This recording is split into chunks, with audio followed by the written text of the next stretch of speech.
ಸೈನಿಕರನ್ನ ನರೇಂದ್ರ ಮೋದಿ ಅವರು ಭೇಟಿಯಾಗಿದ್ದಾರೆ ಅಂತ ಮಾಹಿತಿ. ಆದಂಪುರ ಏರ್ ಬೇಸ್ನಲ್ಲಿ ಸೈನಿಕರನ್ನ ನರೇಂದ್ರ ಮೋದಿ ಅವರು ಭೇಟಿಯಾಗಿದ್ದಾರೆ. ನೋಡಿ ಟೈಮಿಂಗ್ ನೋಡಿ, ಅದೆಲ್ಲವೂ ಕೂಡ ಕೌಂಟ್ ಆಗುತ್ತೆ. ತುಂಬಾ ಜನ ಕೇಳ್ತಾ ಇದ್ರು, ಮೋದಿ ಅವರೇನು ಭಾಷಣ ಮಾಡಿ ಯಾರನ್ನಾದ್ರೂ ಕೊಲ್ಲಕ್ಕಾಗತ್ತಾ ಅಂತ. ಮೊರಲ್ ಇಂಪ್ರೂವ್ ಮಾಡೋದು ಅಂತಾರೆ ಇದನ್ನೆಲ್ಲ.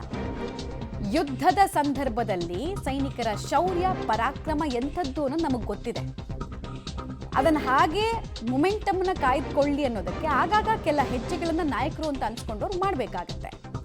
ಬಂಕರ್ನಲ್ಲೋಗಿ ಅಡಗ್ ಕೂತ್ಕೊಳ್ಳೋದು ಅಥವಾ ನಾನು ಲಂಡನ್ಗೆ ಹೋಗ್ತೀನಿ ಅಂತ ಹೇಳೋದು ಅದೆಲ್ಲ ಪಾಕಿಸ್ತಾನದ ನಾಯಕರ ಕತೆ. ಬಟ್ ಒಬ್ಬ ಸ್ಟ್ರಾಂಗ್ ಲೀಡರ್ ಇದ್ರೆ ಏನು ಮಾಡಬಹುದು ಅನ್ನೋದಕ್ಕೆ ಇದೆಲ್ಲ ಉದಾಹರಣೆ.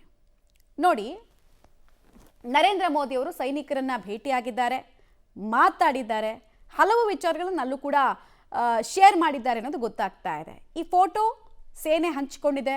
ಈ ಫೋಟೋ ಸಾಮಾಜಿಕ ಜಾಲತಾಣದಲ್ಲೂ ಕೂಡ ಒಂದು ಮೆಸೇಜನ್ನು ಕೊಡ್ತಾ ಇದೆ.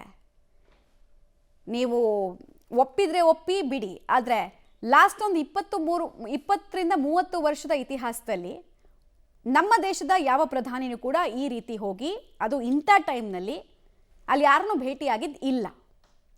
ವಾಜಪೇಯಿ ಅವ್ರನ್ನೂ ತೊಗೊಂಡು ಹೇಳ್ತಾ ಇದ್ದೀನಿ ನಾನು. ಟೈಮಿಂಗ್ ನೋಡಿ, ಯಾವ ಟೈಮಿಂಗಲ್ಲಿ ಅಲ್ಲಿಗೆ ಹೋಗಿದ್ದಾರೆ, ಎಷ್ಟು ದೊಡ್ಡ ಮೆಸೇಜ್ ಅದು. ನಿನ್ನೆ ದೇಶದ ಜನರಿಗೆ ದೊಡ್ಡ ಮೆಸೇಜ್ ಕೊಟ್ಟರು. ಅವರು ಬಾಡಿ ಲ್ಯಾಂಗ್ವೇಜು, ಟೋನು, ತುಂಬ ಜನ ಸೇನಾಧಿಕಾರಿಗಳು ಅದನ್ನು ಹೇಳ್ತಾ ಇದ್ರು. ಈಗಲೂ ಅಷ್ಟೇ ಮೊರಲ್ ಬೂಸ್ಟ್ ಮಾಡೋದು ಅಂತಾರೆ ಇದನ್ನು. ಅಂದರೆ ನಿಮ್ಮ ಜೊತೆಗೆ ಸರ್ಕಾರ ಇದೆ, ನಿಮಗೆ ಫ್ರೀ ಹ್ಯಾಂಡನ್ನು ಕೊಟ್ಟಿದ್ದೀವಿ, ನಿಮ್ಮ ಬಗ್ಗೆ ನಂಬಿಕೆ ಇದೆ, ನಿಮ್ಮ ಬಗ್ಗೆ ವಿಶ್ವಾಸ ಇದೆ, ಆ ಮೆಸೇಜನ್ನು ಖುದ್ದಾಗಿ ಹೋಗಿ ಕೊಡೋದು ತುಂಬ ದೊಡ್ಡ ಹೆಜ್ಜೆ ಅದು. ಇದನ್ನೂ ಕೆಲವರು ಈ ಪೊಲಿಟಿಕಲ್ ಕನ್ನಡಕದಿಂದೆಲ್ಲ ನೋಡ್ತಾರೆ, ನೋಡೋರು ನೋಡ್ಕೊಳ್ಬೋದು. But undoubtedly a very strong powerful ಮೆಸೇಜನ್ನು ಕೊಟ್ಟಿದ್ದಾರೆ. ಆ ಪೊಲಿಟಿಕಲ್ ಕನ್ನಡಕ ಹಾಕ್ಕೊಂಡವರು ಕನ್ನಡಕ ಕಳಚಿಟ್ಟು ಉತ್ತರ ಕೊಡಬೇಕಾಗತ್ತೆ. ಉಳಿದ ಯಾವ ನಾಯಕರು ಹೋಗಿದ್ರು ಈ ರೀತಿ ಅಂತ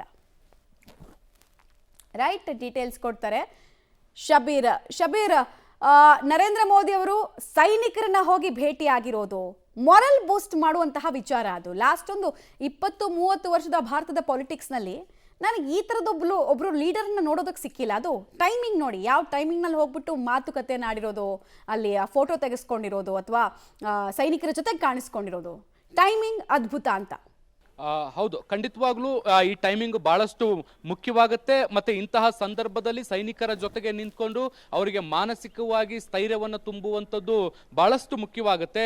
ನಮ್ಮ ನಾಯಕರು ನಮ್ಮ ಜೊತೆಗಿದ್ದಾರೆ ಅನ್ನುವಂತಹ ಭಾವನೆ ಬರುವಂಥದ್ದು ಕೂಡ ಮುಖ್ಯವಾಗುತ್ತೆ. ಸೊ ಆ ನಿಟ್ಟಿನಲ್ಲಿ ಒಂದು ಸ್ಥೈರ್ಯವನ್ನು ತುಂಬುವಂಥ ಕೆಲಸವನ್ನ ಈಗ ಪ್ರಧಾನಿ ನರೇಂದ್ರ ಮೋದಿ ಅವರು ಮಾಡ್ತಾ ಇರುವಂಥದ್ದು. ಸೈನಿಕರನ್ನ ಭೇಟಿಯಾಗಿ ಅವ್ರ ಜೊತೆಗೆ ಮಾತುಕತೆಯನ್ನು ನಡೆಸೋ ಮೂಲಕ ಒಂದು ಸೌಹಾರ್ದಯುತವಾದಂಥ ವಾತಾವರಣ ನಿರ್ಮಾಣ ಮಾಡೋದರ ಜೊತೆಗೆ ಇಡೀ ದೇಶ ಸೈನಿಕರ ಜೊತೆಗೆ ನಿಂತ್ಕೊಂಡು ಅನ್ನುವಂತಹ ಒಂದು ಭಾವನೆ ಕೂಡ ಮಾಡುತ್ತೆ. ಯಾಕೆಂದ್ರೆ ಪ್ರಧಾನಮಂತ್ರಿ ಅನ್ನುವಂಥದ್ದು ಹುದ್ದೆ ಏನಿದೆ ಅದು 140 ಕೋಟಿ ಜನರ ಪ್ರತಿನಿಧಿಸುವಂತಹ ಒಂದು ಮಹತ್ವದ ಜವಾಬ್ದಾರಿಯಾಗಿರುವಂಥದ್ದು. ಅಂತಹ ಜವಾಬ್ದಾರಿಯುತ ಸ್ಥಾನದಲ್ಲಿರುವಂತಹ ಒಬ್ಬ ವ್ಯಕ್ತಿ ಹೋಗಿ ಸೈನಿಕರನ್ನ ಭೇಟಿಯಾಗುವಂಥದ್ದು ಮಾರಲಿ ಇಡೀ ದೇಶ ಅವರ ಜೊತೆಗಿದೆ, ನಮ್ಮ ಹೋರಾಟಕ್ಕೆ ನಮ್ಮ ಬೆಂಬಲ ಇದೆ ಅನ್ನುವಂತಹ ಸಂದೇಶವನ್ನ ಕೊಟ್ಟಂತಾಗುತ್ತೆ.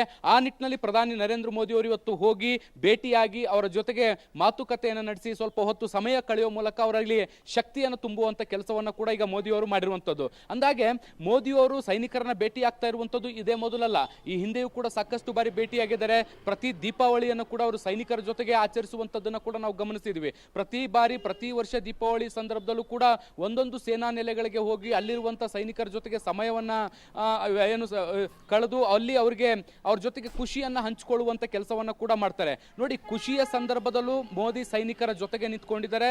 ಈಗ ದೇಶ ಹೋರಾಟದ ಸಂದರ್ಭದಲ್ಲಿದೆ, ಈ ಸಂದರ್ಭದಲ್ಲೂ ಕೂಡ ಮೋದಿ ಅವರು ಹೋಗಿ ದೇಶದ ಸೈನಿಕರ ಜೊತೆಗೆ ನಿಲ್ತಾ ಇದ್ದಾರೆ. ಅಂದ್ರೆ ನೋಡಿ, ಇದು ಎಷ್ಟು ದೊಡ್ಡ ಅರ್ಥ.